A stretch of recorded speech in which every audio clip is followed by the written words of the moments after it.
Hello बच्चों, कैसे हैं? उम्मीद करते हैं एकदम स्वस्थ होंगे और ज़बरदस्त होंगे।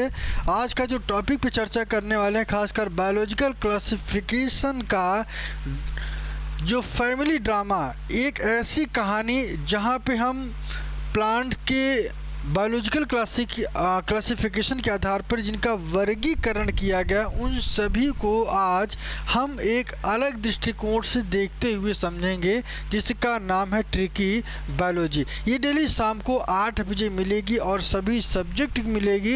एक दिन इसका फिक्स है बृहस्पतिवार के, बाकी 3 दिन जो क्लासेस हैं वो आपको वन लाइनर की मिलेंगे और 2 दिन प्रीवियस ईयर के क्वेश्चन फ्राइडे और सैटरडे में कराने वाला हूँ। ठीक है, तो लगातार इसको देखते रहिए। और बायोलॉजिकल क्लासिफिकेशन की जो क्लास है डेली शाम को 8 बजे ये रहेगी और इस टॉपिक पे मैं आपको चर्चा कर रहा हूँ कि ट्रिकी कॉन्सेप्ट को कैसे समझें, ताकि आपके दिमाग में, देखिए होता क्या है कि किसी भी चीज़ को पढ़ने के लिए एक ही तरीके से नहीं पढ़ना चाहिए। मेरा ऐसा मानना है कि किसी भी सब्जेक्ट को पढ़ने के लिए अलग अलग तरीके से अपनाइए। ठीक है ना, इस तरीके से, अलग तरीके से, उल्टा सीधा सब एक समान, मतलब उल्टा सीधा किसी भी तरीके से पढ़िए, ताकि एक बार सीधा पढ़िए, एक बार उल्टा पढ़िए, एक बार ऐसे पढ़िए, एक बार वैसे पढ़िए। तो हमने एनसीईआरटी को इस तरीके से इतने टॉपिक पर हमने क्रिएट कर दिए, उन सभी को छोटा छोटा कॉन्सेप्ट, छोटे छोटे वीडियो आपके लिए लेके आऊँगा, जो कि बहुत ज़्यादा हेल्पफुल होने वाली है। आपके दिमाग में सेट होगा कि इसका मतलब क्या है और बहुत ही सरलता से आप सीखेंगे। बायोलॉजी रटने की नहीं बल्कि याद करनी पड़ेगी, तो कोई टेंशन की बात नहीं है। और मैं आपको बता दूं कि जिनको चैप्टर्स पढ़ने हैं, जिनको टॉपिक पढ़ना है, वो डेली शाम को 7 बजे, और जिनको एनसीईआरटी पढ़ना है वो शाम को 5:30 बजे ज़रूर मिले। ठीक है, तो चलिए देखते हैं बायोलॉजिकल क्लासिफिकेशन का एक ऐसी फैमिली ड्रामा का वर्जन जिसमें ऐसा वो सब कुछ छुपा है जो आपको बेसिक से लेके नीचे की तरफ लेके चलेगा। ठीक है, थोड़ा सा ये डिस्टर्ब कर रहा है। चलिए, यहाँ पे ये फैमिली ड्रामा का वर्जन यहाँ पे हम लोग देखेंगे। तो सबसे पहले एक बायोलॉजिकल क्लासिफिकेशन का एक छोटा सा कॉन्सेप्ट मैं दे दूँ। इस चैप्टर में मैंने ये सीखा था कि बायोलॉजी के आधार पर प्लांट और एनिमल का क्लासिफिकेशन कैसे किया गया है। तो प्लांट मैंने आपको बताया था कि प्लांट में हम लोग मोनेरा, प्रोटिस्टा, प्लांटी, एनिमेलिया, ठीक है ना, इन सभी के बारे में चर्चा किया था और इनके बेसिक पहलुओं को समझा था कि इनका मतलब क्या है और किसमें ये प्रोकैरियोटिक, किसमें यूकैरियोटिक, कौन यूनिसेलुलर, कौन नॉन यूनिसेलुलर है, कौन मल्टीसेलुलर है। तो इन सभी चीज़ों के बारे में मैंने जब आपको बताया था तो वहाँ पे मैंने सब कुछ सिखाया था। आज जो चर्चा करने वाले उसी को, लेकिन एक अलग कहानी के दृष्टिकोण से, जिससे आज आपके दिमाग में सब कुछ समझ में आ जाएगा और बैठ भी जाएगा। तो मोनेरा देवी के नाम, मोनेरा देवी एक दादी माँ है। ध्यान रखिए, कहानी में थोड़ा सा ट्विस्ट है। एक दादी माँ है, ठीक है ना, उस दादी माँ का नाम क्या है? मोनेरा देवी है। क्या नाम है? मोनेरा देवी। एकदम समझते चलिएगा, दिमाग में बैठ जाएगा। आज के बाद मोनेरा कभी भूलेंगे ही नहीं। तो ठीक है, तो दादी माँ ऐसी थी जिनको नाम क्या था? मोनेरा देवी था। ये सबसे पुरानी थी, ठीक है ना। आप जानते हैं कि पहले के जो लोग होते थे उनका जो स्वभाव था, उनका जो व्यक्तिगत गुण था, बहुत ही अलग रहता था, ठीक है ना। लेकिन आज के मॉडर्न के लोग थोड़ा सा उन लोग से अलग हैं और अपडेटेड है, ठीक है ना। तो अपडेट वर्जन और पुराने में फ़र्क तो रहेगा ही। तो इन्होंने ये कहा कि किसी भी सेल का जो न्यूक्लियस वाला पोर्शन है वो दादी माँ के पास नहीं था, ठीक है ना। तो मतलब इनके पास क्या था कि पैसे की अगर हम बात करें तो इनके पास पैसा पहले ज़माने में कम होता था, लेकिन आज के ज़माने की अगर हम पैसे की बात करें तो बहुत ज़्यादा हो जाता है, ठीक है ना, ज़्यादा है लोगों के पास। तो यहाँ पे अगर हम बात करें तो मोनेरा देवी एक दादी माँ है जो सबसे पुरानी है और जो बिना पैसे की, या उनके पास न्यूक्लियस नहीं है, सिंगल सेल है। उनके पास एक छोटा सा घर रहता था और उस छोटे से घर में क्या रहती थी, उस घर में ही पूरा परिवार रहता था, ठीक है ना।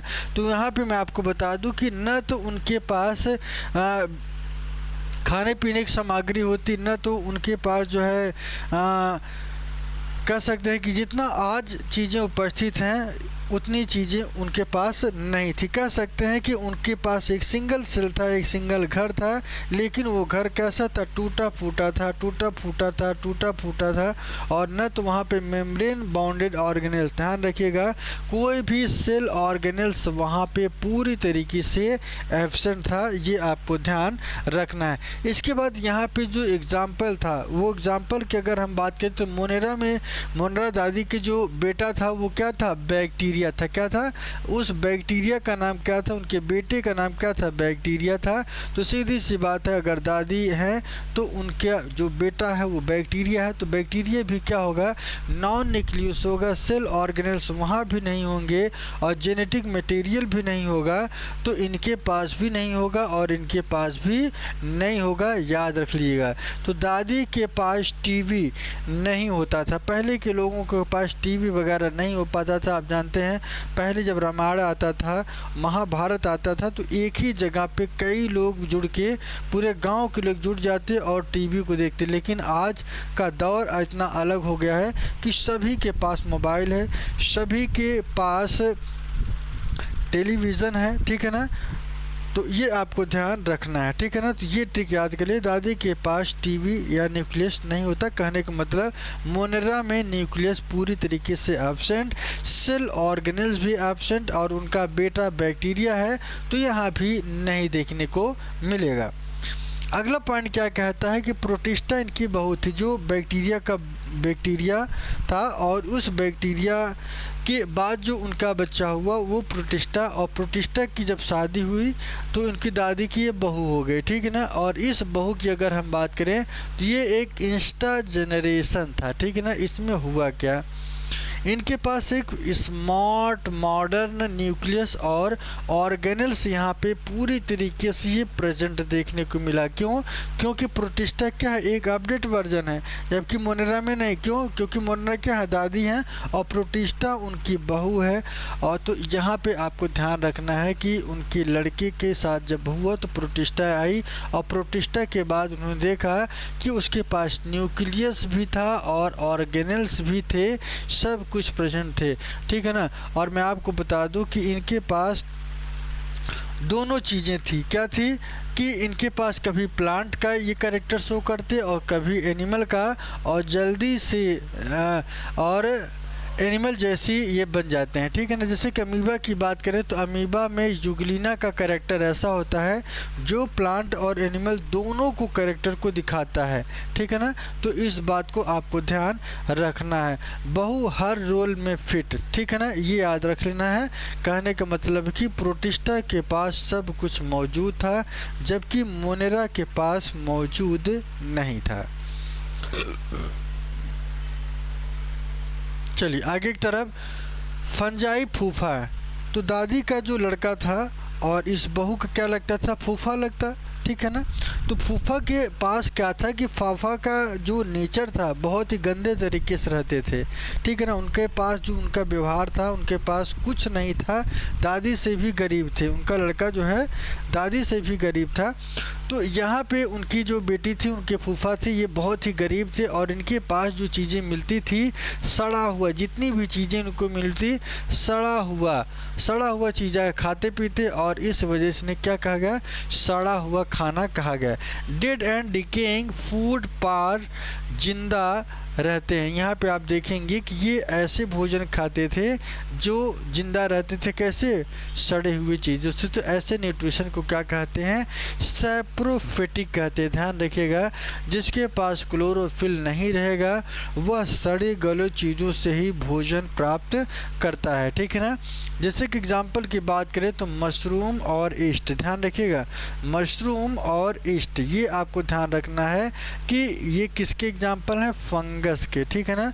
फंगस की बात करें तो फंगस के एक छोटा सा ऐसे भी समझ लीजिए कि जब इनके पास खाना मिला तो ये जब फ्रीज में रखे, तो फ्रीज में रखने के बाद क्या हुआ, वह खाना पूरी तरीके से सड़ गया। क्यों, क्योंकि लाइन कट गई थी, इस वजह से इनके फ्रीज का जो बचा हुआ खाना वो भी सड़ गया था। तो इसी ऐसे दिमाग में थोड़ा सा रख लीजिए कि फंगस के द्वारा जो फूड बना वो कैसा था, सड़ा गला था। प्लांटी की बात करें तो ये ग्रीन रसोई देवी कहा जाता है। ग्रीन इसलिए क्योंकि क्लोरोफिल होता है प्लांट को, और प्लांट का नेचर ऐसा होता है कि वो सनलाइट से खाना बनाती है और ये क्या करती है, फोटोसिंथेसिस करती है। फोटो का मतलब क्या होता है, लाइट, और फोटो की उपस्थिति में ये अपना भोजन क्रिएट कर ले जाते हैं। ऑटोट्रॉफ की बात करें तो ये खुद ऑक्सीजन को क्या करते हैं, रिलीज करते हैं, ठीक है ना। और बनियान ट्री और रोज़ यहाँ पे आते हैं, जैसे मोम ग्रीन किचन वाली देवी हैं। तो आप जानते हैं कि जो प्लांट होता है, प्लांट का नेचर कैसा होता है, ऑटोट्रॉफिक होता है, वो अपना भोजन स्वतः बना लेता है। जबकि जितने भी एनिमल हैं पैरासाइट नेचर में या सैप्रोफिटिक नेचर में आपको देखने को मिलेंगे। इसके बाद एनिमल की बात करें तो एनिमल जानते हैं बहुत ही स्मार्ट होते हैं। ये अपना भोजन दूसरी की बॉडी पे रह के ले लेते हैं या प्लांट पे डिपेंडेंट है। हम लोग किस पे डिपेंडेंट हैं, हेटेरोट्रॉपिक की नेचर है, क्योंकि हम लोग प्लांट से अपना भोजन प्राप्त करते हैं। सबका खाना खाता है पर खुद नहीं बनाता है। एनिमल की सबसे खास बात यह है कि सबका खा जाएगा लेकिन ये अपना खाना खुद नहीं बनाता है, ब्रेन यूज करता है, अपना दिमाग यूज करता है, और दिमाग यूज करके क्या करता है, पैसा कमाता है, चीज़ों को खरीद लेता है।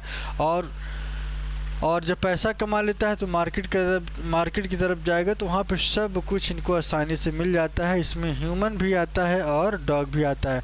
दोनों जानते हैं सुबह हुआ नहीं कि सुबह होते ही ये लोग निकल जाते हैं, चाहे कुत्ते की बात करें, चाहे डॉग की बात करें, चाहे सारे एनिमल्स की बात करें, सभी भोजन की तलाश में अपने घर से बाहर की तरफ निकल जाते हैं। इस वजह से एनिमल कैसा होता है, जो न्यूट्रिशन ऐसा प्राप्त करता है किसी दूसरी की बॉडी पे रह के। तो इसको आपको ध्यान रखना। बेटा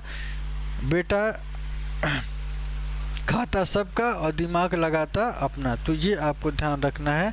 बेटा कौन है, एनिमेलिया किसकी, मोनेरा से। तो कहानी वहाँ से बनी और यहाँ तक पूरी तरीके से अपडेट वर्जन, मतलब ऐसे समझिए कि एनिमल के पास यहाँ पे सेल ऑर्गेनल्स भी होगा, न्यूक्लियस भी होगा, यूकैरियोटिक भी होंगे, और सारे के सारे जितने अपडेटेड कैरेक्टर हैं सब कुछ आपको एनिमल में देखने को मिलेगा। तो आज के लिए इतना ही, फिर मिलेंगे एक नए वीडियो में एक नए कॉन्सेप्ट के साथ। कैसा लगा ये छोटा सा ट्रिक ज़रूर बताइए और कमेंट ज़रूर करना है। चलिए फुल समरी की बात करें तो फुल समरी में ध्यान रखिएगा, दादी मोनेरा पुरानी बिना टीवी न्यूक्लियस के, ये आपको याद होगा कि न्यूक्लियस यहाँ पे एब्सेंट होगा। बहू की बात करें तो मॉडर्न हर रोल में, ठीक है ना। फूफा जी की बात करें तो बचा हुआ खाना खाने में एक्सपर्ट थे, सड़ा गला। मम्मी की बात करें तो ग्रीन रसोई वाली कहा जाता है। एनिमेलिया की बात करें सबका खाता है और दिमाग लगाता है। ये एक छोटा सा कॉन्सेप्ट है जो आपको दिमाग को खोलेगा। सारी चीज़ें पढ़ने के लिए आपको NCERT पढ़नी पड़ेगी, और जो मेरी क्लास है 7 बजे की, जाके प्रीवियस ईयर जो क्लास है उसको जाके एक बार आप देख लीजिएगा, तो वहाँ पे सब कुछ आपको मिलने वाला है। ठीक है, आज के लिए इतना ही। बाय बाय, टेक केयर, अपना ध्यान रखिए और स्वस्थ रहिए।